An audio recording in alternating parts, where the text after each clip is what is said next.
A little monster nobody wanted, and this one became Experiment 626. From the moment he was created, Stitch's destruction protocol was already switched on. The Galactic Federation couldn't allow a creature like this to exist, but by law, he was granted one chance to defend himself.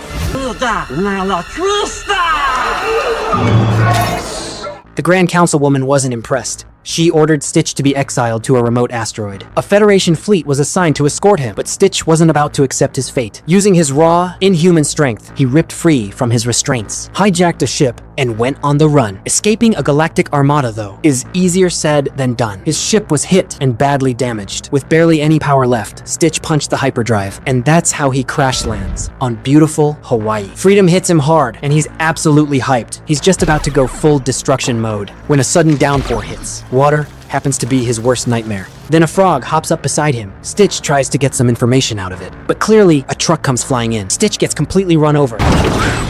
When he finally wakes up, he finds himself surrounded by trembling puppies. He reaches for a gun, ready to take them out, only to realize his weapons are gone. That's when a little girl walks in to adopt a dog. Stitch peeks out, spots a poster on the wall, and pauses to think. He retracts his extra arms, pulls in his spikes, and disguises himself as a puppy. His strange look immediately catches the girl's attention. Her older sister reluctantly gives in, paying $20 to adopt this so-called dog. But the moment they step outside, a red laser dot locks onto him. Jumba has already teamed up with the Galactic Federation. Just before the trigger is pulled, the girl steps into view. With a human shield in the way, Jumba can't risk firing. Lilo lost her parents at a very young age. Her sister has been raising her ever since. Years of loneliness have left Lilo desperate for a real friend. After a conflict, she ends up getting into a physical fight with her classmates. She hopes Stitch can help her make new friends. Stitch clearly can't stand her. In a burst of frustration, he grabs her bike and takes off with Lilo. Since he hates water, he's constantly trying to reach solid ground. But no matter where they go, all he sees is ocean. Stitch completely loses it, and then Lilo starts teasing him with a water gun. Spotting Jumba still tailing them, Stitch swallows his rage and pretends to be affectionate with Lilo. That night, they visit the restaurant where Nani works. Stitch hasn't eaten all day, and he's starving. When 2 plates of food arrive, he shoves everything straight into his mouth. Lilo protests, so he spits it all back out perfectly intact. Then a tempting smell drifts over from nearby. He follows it, only to walk straight into Jumba's trap. Stitch fights back with everything he's got, but to everyone else, it just looks like a dog attacking customers. The manager doesn't recognize an alien. He pins all the blame on Nani, and just like that, she loses her job. Back at home, Stitch is fascinated by everything around him. After holding back his destructive urges all day, he finally lets loose. His actions push Nani over the edge. Fearing Stitch might hurt Lilo, she decides to send him back to the shelter. Can a creature built only to destroy ever learn what love really means? The answer waits in the next episode.